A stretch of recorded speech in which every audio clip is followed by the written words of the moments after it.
जी सिर्फ इतना सा जानना चाहेंगे, काफी समय आपको यहाँ 2 महीने बिताने पड़े, क्या लगता है पहले आपको पता था कि ऐसा तुम्हारे साथ होने वाला है? पपला के बारे में कितना जानते थे आप?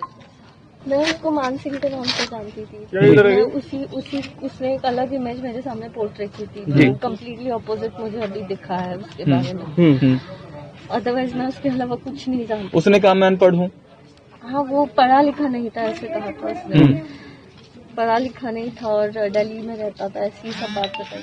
बस उसके पेरेंट्स के लिए ये कि वो गलत सिचुएशन, जो भी सिचुएशन थी उसने गलत भी चुना है उसका। बस यही आपका विश्वास ब्रीच हुआ, धोखा हुआ है। पर क्या गया? देखिए तो आपकी एक अच्छी दोस्त, आप एक अच्छी दोस्त रही उसकी और इसलिए भुगतना पड़ा सब। शायद मेरा बहुत अच्छा टाइम, सब लोगों ने बहुत सपोर्ट किया, बहुत स्टाफ अच्छा था, मुझे बुक भी प्रोवाइड की गई। क्या आपने रामायण पढ़ी? पहली बार कैमरे के सामने आई जिया ने अपनी प्रेम कहानी को लेकर खुलकर बात की है। जिया ने बताया कि पपला सुबह शाम पूजा पाठ करता था और उसकी इसी सादगी के कारण मैं उसकी तरफ खींची चली गई। अब आइए जानते हैं जिया की जुबानी पपला की प्रेम कहानी। जिया ने बताया कि मैं महाराष्ट्र कोल्हापुर के एक जिम ट्रेनर थी। पहली बार पपला से मेरी मुलाकात पिछले साल 13 दिसंबर को हुई थी। उसने अपना नाम मानसिंह पुत्र हरिश्चंद्र यादव बताया था। पपला ने कहा था कि वह दिल्ली का रहने वाला है और बिजनेस करता है। उसने बताया था कि वह लॉकडाउन की वजह से कोल्हापुर में फंस गया है और फिर कुछ दिन तक जिम में ही थोड़ी थोड़ी बहुत कुछ बातें होने लगी। एक दिन उसने मुझे खुद ही जिम खोलने की सलाह दे दी। पपला ने कहा कि रुपयों की व्यवस्था वह कर देगा। इसके बाद से हम दोनों में नजदीकियां बढ़ने लगी। जिया आगे कहती है कि पपला किराए कमरे में रहता था, लेकिन उसका रहन सहन बहुत अच्छा और सादगी भरा था।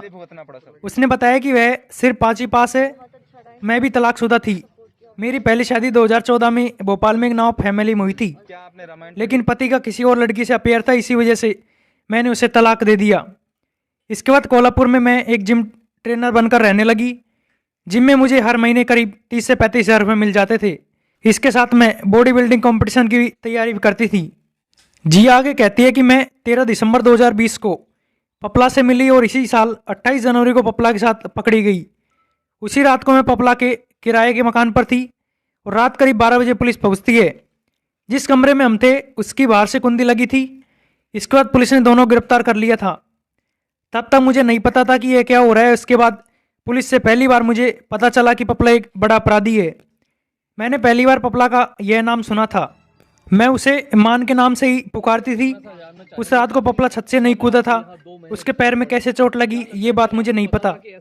जेल से बाहर आने के बाद जिया ने खुलकर बात की है और आगे बताया कि मुझे पपला से कोई सहानुभूति नहीं है। पपला ने मुझसे सब छुपाया है।